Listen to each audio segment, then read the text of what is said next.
नेपाल दर्पणमा साथी भोजेन्द्र बस्नेतसँगै मदन पौड्यालको नमस्कार। नेपाल दर्पण उज्यालो रेडियो नेटवर्क काठमाडौँमा 90 मेगाहर्जसँगै देशभरिका विभिन्न एफएम स्टेशनहरूबाट तथा मोबाइल एप्लिकेशन र अनलाइनबाट संसारभर एकसाथ प्रसारण भइरहेको छ।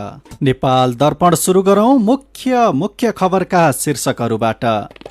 देउवालाई प्रधानमन्त्री बनाउन गरेको हस्ताक्षर सोमबारसम्म फिर्ता लिन एमालेको निर्देशन। आफ्नो पार्टीलाई कमजोर बनाएर विपक्षीलाई बलियो बनाउने कुरा स्वीकार्य नहुने अध्यक्ष ओलीको चेतावनी। आफ्नो पार्टीको सरकार ढाल्ने प्रमुख प्रतिपक्षी दलका नेताको नेतृत्वमा सरकार बनाउने जस्ता खालका कामहरू पनि भइरहेका।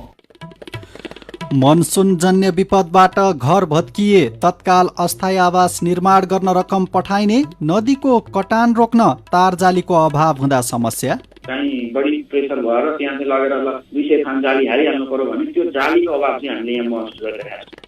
भूकम्प पीडितले आवास अनुदानको अन्तिम किस्ता कार्तिक मसान्तसम्म लिइसक्नुपर्ने। मापदण्ड अनुसार पुनर्निर्माणको काम हुनुपर्ने शर्त। अमेरिकी सैनिकद्वारा 20 वर्षपछि बग्राम विमानस्थल अफगानिस्तानलाई हस्तान्तरण। नेटो सैनिकले पनि यसै हप्ता अफगानिस्तान छाड्दै। र युरोकप फुटबलको क्वार्टर फाइनलका खेल आजदेखि सुरु हुँदै। पहिलो खेलमा स्विजरल्यान्ड र स्पेन तथा दोस्रो खेलमा बेल्जियम र इटली खेल्दै। उज्यालो रेडियो नेटवर्कबाट प्रसारण भइरहेको नेपाल दर्पणमा अब सुनौ पूरा खबर। नेकपा एमाले केन्द्रीय कमिटी बैठकले कांग्रेस सभापति शेरबहादुर देउवालाई प्रधानमन्त्री बनाउन गरेको हस्ताक्षर सोमबारसम्म फिर्ता लिन निवर्तमान 23 सांसदहरूलाई निर्देशन दिएको छ। देउवालाई प्रधानमन्त्री बनाउनका लागि हस्ताक्षर गर्ने वरिष्ठ नेता माधव कुमार नेपाल समूहका सांसदलाई सोमबार बेलुका 5 बजेसम्म हस्ताक्षर फिर्ता लिन बैठकले आह्वान गरेको पार्टीका प्रवक्ता प्रदीप कुमार गेवालीले बताउनुभयो।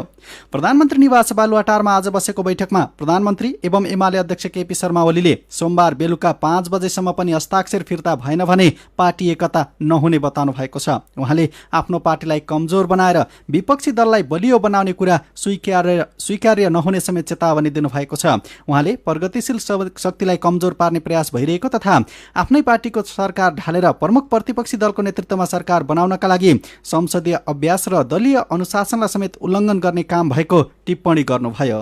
आफ्नो पार्टीको सरकार ढाल्ने प्रमुख प्रतिपक्षी दलका नेताको नेतृत्वमा सरकार बनाउने जस्ता लोकतन्त्र, संसदीय अभ्यास, दलीय प्रणाली, दलीय अनुशासनको उल्लङ्घन गर्ने र अराजकताको स्थिति सिर्जना गर्ने त्यस्ता खालका कामहरू पनि भइरहेका। हाम्रो पार्टीलाई ध्वस्त पार्न खोज्ने, हाम्रो पार्टीको साख जनताका बीचमा गिराउन खोज्ने, हाम्रो पार्टीको मर्यादा ध्वस्त पार्न खोज्ने त्यस्ता काम हुने गरेका।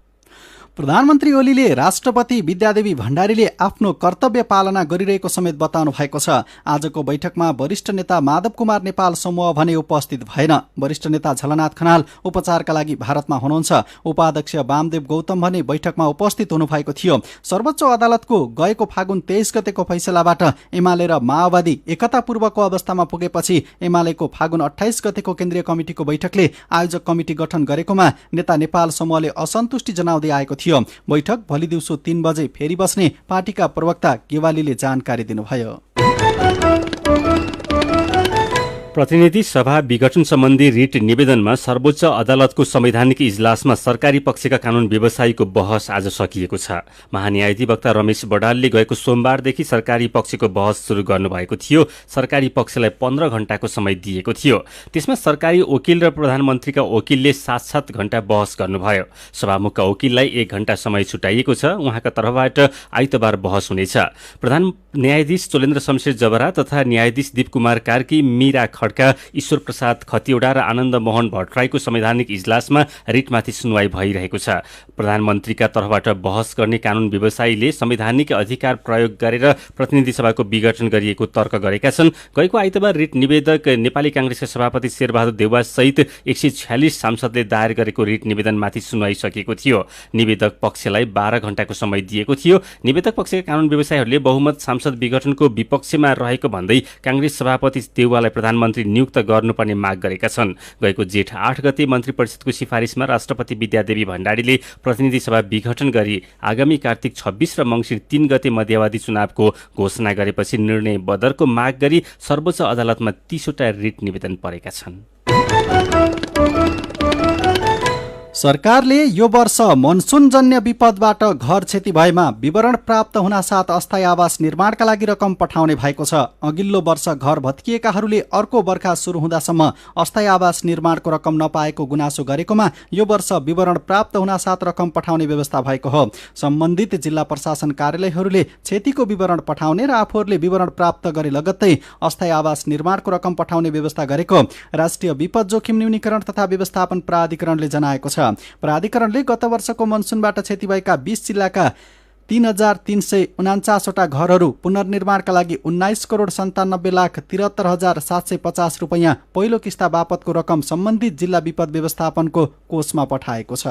यस वर्ष मनसुनका कारण देशभरका 32 जिल्लामा प्रत्यक्ष प्रभाव परेको छ। जेठ 31 यता बाढी पहिरोका कारण 33 जनाको ज्यान गएको छ, 29 जना बेपत्ता र 36 जना घाइते भएका छन्।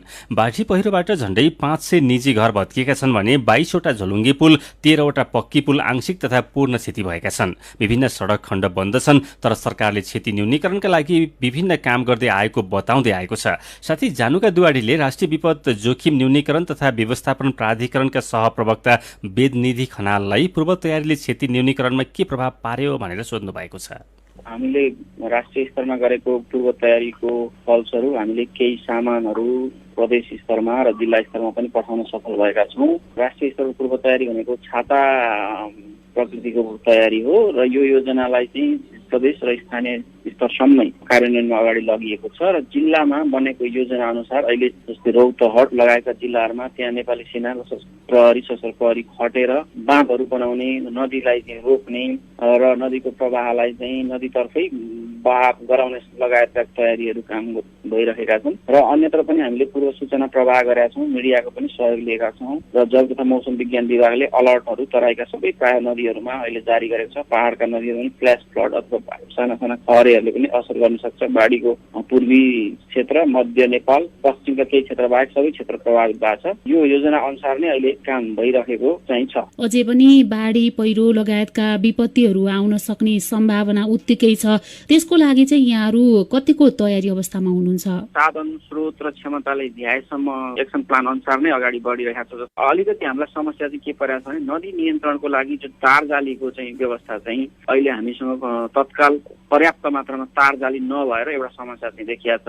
तर अरू चाहिँ जस्तो डुङ्गाहरूको तैनाथी गर्ने, गाउँ गाउँमा जनचेतना फैलाउने, त्यहाँ सुरक्षा निकायहरू आफै गरेर तपाईँहरू गरिदिनुहोस् भनेर अघि मलाई स्थानीय जनताहरूबाट पनि एक दुईवटा कल आएको थियो। यहाँ यस्तो भइरहेको छ सर, हामी यसरी अलर्ट छौँ, हामी सुरक्षित स्थान कहाँ हो भन्ने कुरा हामीलाई थाहा छ, हामी निकायहरू समन्वय गरिरहेका छौँ भन्नुभएको थियो र यो समग्र योजना अनुसार नै भोलि पनि काम हुन्छ। तर कस्तो भने नदी कटान रोकिहाल्नु पर्यो, अलिकति कहीँ बढी प्रेसर भएर त्यहाँ चाहिँ लगेर 200 थान जाली हालिहाल्नु पर्यो भने त्यो जालीको अभाव चाहिँ हामीले यहाँ महसुस गरिरहेका छौँ। प्रभावित ठाउँमा पुग्नको लागि अवरुद्ध भएका सडकहरू कतिको बाधक बन्ने गरेका छन्? भनेको बेला पुगिँदैन, एक मिनट ढिलो पुग्दाखेरि पनि ज्यान तलमाथि हुने सम्भावना हुन्छ, घाइतेहरूको संख्या बढ्न सक्छ। त्यसैले हामीले एकदम लाइफ सेभिङ अपरेसन गर्नका लागि, जीवन नै बचाउनका लागि नेपाली सेनाको हेलिकप्टरहरू उपत्यकाभन्दा बाहिर पनि स्ट्यान्ड बाई राखेका छौँ। तर जस्तो बेली ब्रिज लिएर जानु पर्यो अथवा अरू खाद्यान्नका सामग्रीहरू लानु पर्यो अथवा चाहिँ के अरे मोटरहरू लिएर जानु पर्यो भने त्यसमा चाहिँ ढिलो हुने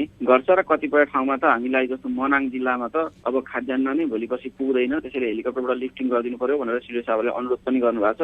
सडक अवरुद्ध हुँदाखेरि अवश्य पनि पहुँचको समस्या हुन्छ र त्यसले प्रति कार्यलाई प्रतिकूल प्रभाव चाहिँ पार्छ। जति पनि पीडितहरू हुनुहुन्छ, प्रभावितहरू हुनुहुन्छ, उहाँहरूलाई राहत वितरणको काम कसरी चलिरहेको छ? अहिले मुख्य रूपमा स्थानीय तहबाट अत्यावश्यक सेवा सुविधाहरू प्रवाह गरिएका छन् भने जिल्लालाई त्यसले सपोर्ट गरेका छ।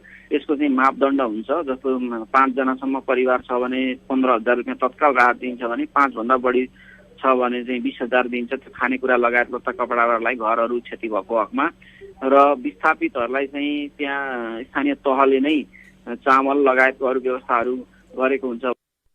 उहाँ हुनुहुन्थ्यो राष्ट्रिय विपद जोखिम न्यूनीकरण तथा व्यवस्थापन प्राधिकरणका सहप्रवक्ता वेदनिधि खनाल। यसैबीच अहिले पनि देशका केही ठाउँमा पानी परिरहेको जल तथा मौसम पूर्वानुमान महाशाखाले जनाएको छ। 2 दिनदेखि बागमती, गण्डकी, लुम्बिनी, प्रदेश 1 र प्रदेश 2 मा लगातार जसो झरी परिरहेको छ। हिजोदेखि थप सक्रिय भएको मनसुन भोलिसम्म नै यस्तै रहने महाशाखाका मौसमविद राजु प्रधानाङ्गले जानकारी दिनुभयो। महाशाखाले लगातार झरी परेका ठाउँमा सतर्कता अपनाउन समेत आग्रह गरेको छ। सप्तकोशीमा आज बेलुका पानीको बहाव 1,55,975 क्युसेक मापन गरिएको छ। कोशी ब्यारेजका 24 वटा ढोका खोलिएका छन्। नदीको जलस्तरमा घटबढ भइरहेकाले नदी तटीय क्षेत्रका बासिन्दालाई सतर्क रहन भनिएको सुनसरी प्रशासनले जनाएको छ। सीधा कुरा प्रश्न विचार यो हो उज्यालो रेडियो नेटवर्क काठमाडौँमा 90 मेगाहर्ज, नेपाल दर्पणमा खबरको सिलसिला बाँकी नै छ, सुन्दै गर्नुहोला।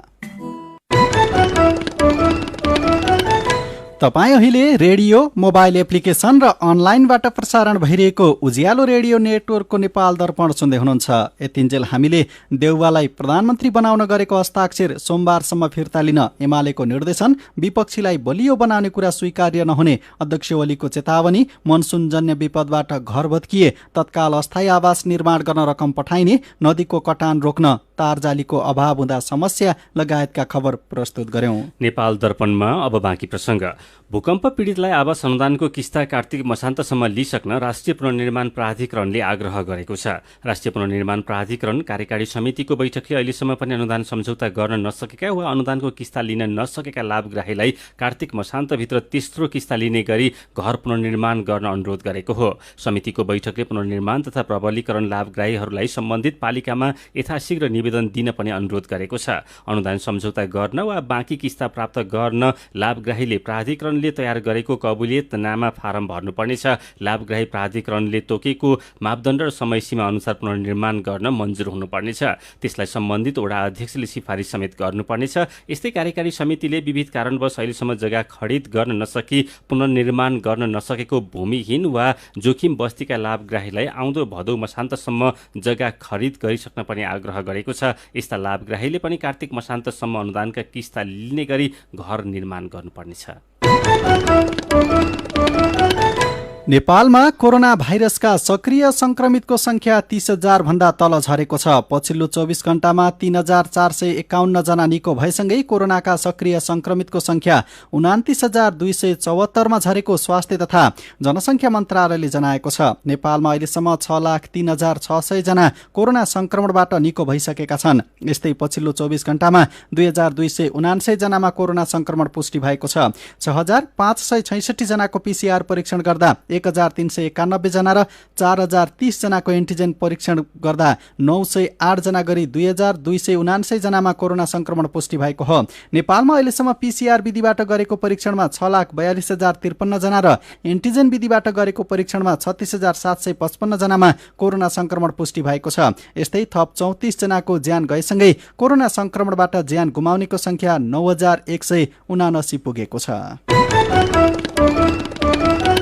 सरकारले प्रतिनिधि सभा चुनावका लागि 7,72,63,00,000 बराबरको बजेट सहमति दिएको छ। प्रतिनिधि सभा सदस्यको चुनावका लागि निर्वाचन आयोगलाई 7,72,63,00,000 बजेट सीमासम्म खर्च गर्ने गरी सहमति प्रदान गरेको अर्थ मन्त्रालयले जनाएको छ। प्रतिनिधि सभा निर्वाचन 2078 को सञ्चालन र व्यवस्थापनका लागि निर्वाचन सामग्री लगायत अरू सामग्री खरिद तथा निर्वाचन व्यवस्थापनमा बजेट खर्च हुनेछ। सरकारले आउँदो कार्तिक 26 गते पहिलो चरण र मङ्सिर 3 गते दोस्रो चरणमा चुनावको घोषणा गरेको हो। चुनावका लागि आवश्यक पर्ने रकमको अभाव हुन नदिने गरी अर्थ मन्त्रालयले सहमति दिएको हो।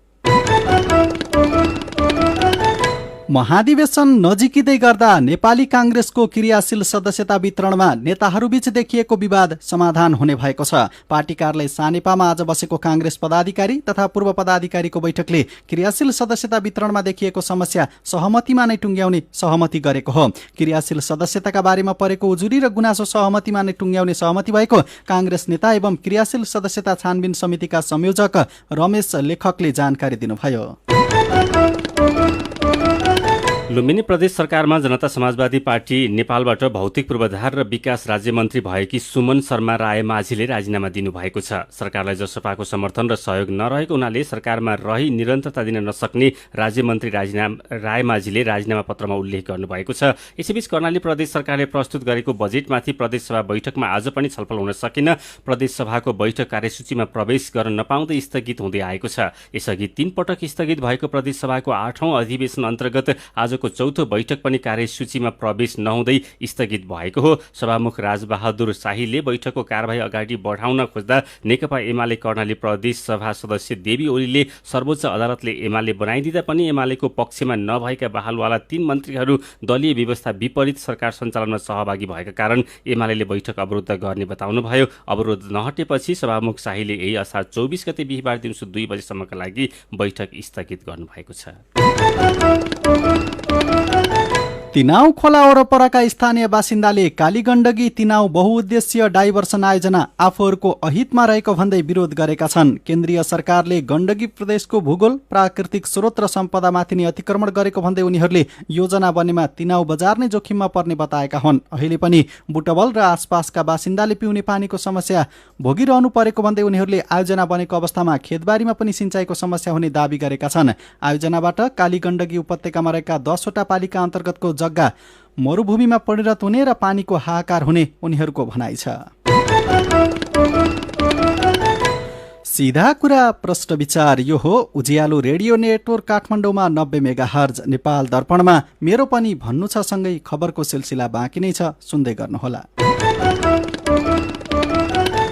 विभिन्न रेडियो स्टेशनबाट मेचीदेखि महाकालीसम्म र मोबाइल एप्लिकेसन तथा अनलाइनबाट संसारभरि एकसाथ प्रसारण भइरहेको नेपाल दर्पणमा तपाईँलाई फेरि स्वागत छ। अब बाँकी खबर। मकवानपुरको हेटौँडा उपमहानगरपालिका वडा नम्बर 11 थान भर्याङमा कृषि थोक बजार निर्माण सुरु भएको छ। 28 करोड 36 लाख 55 हजार रुपियाँ लागतमा अन्तर्राष्ट्रिय स्तरको कृषि थोक बजार निर्माण सुरु भएको हो। कृषि थोक बजारको बागमती प्रदेशका मुख्यमन्त्री डोरमणि पौड्यालले शिलान्यास गर्नुभयो। कृषि विकास निर्देशनालयको 70 र उपमहानगरपालिकाको 30% लागत साझेदारीमा कृषि थोक बजार निर्माण सुरु भएको मेयर हरिबहादुर महतले बताउनुभयो। खोटाङमा पुरानो घर भत्किएर थिच्दा एक बालकको ज्यान गएको छ। हलेसी तुवाचुङ नगरपालिका वडा नम्बर 8 धितुङका रमेश सार्कीका 14 वर्षका छोरा राजकुमारको ज्यान गएको जिल्ला प्रहरी कार्यालय खोटाङले जनाएको छ। दाङमा चोरेर प्युठान र रोल्पा पुर्याइएका 13 वटा मोटरसाइकल सहित 8 जना पक्राउ परेका छन्। दाङमा मोटरसाइकल चोरेर रोल्पा तथा प्युठान लैजाने गिरोहका नाइके सहित 8 जनालाई पक्राउ गरेर जिल्ला प्रहरी कार्यालय दाङले